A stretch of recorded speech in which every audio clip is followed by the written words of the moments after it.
Father, I thank you and praise you because you have given us the Prince of Peace. I thank you that the Prince of Peace himself, Jesus, had decided to obey your will by going to the cross and shedding his blood.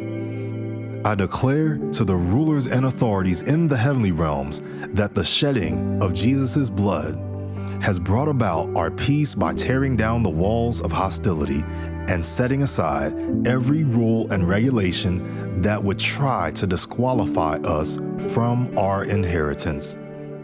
Again, Jesus, you have set aside every rule that would disqualify, knowing that we were trapped in perpetual disobedience.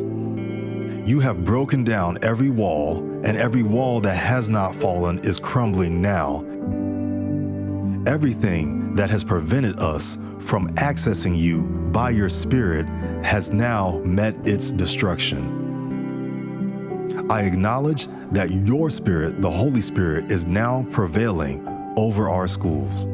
I thank you, Father, that relationships are being restored between teacher and student, teacher and administrator, administrator and student, and even active parents.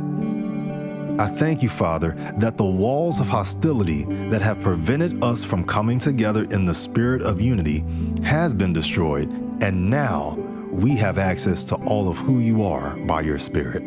And it is in the name of Jesus we pray. Amen. Thank you for joining me in prayer for the walls of hostility to come down in our schools using scriptures beginning in Ephesians chapter 2, verse 14.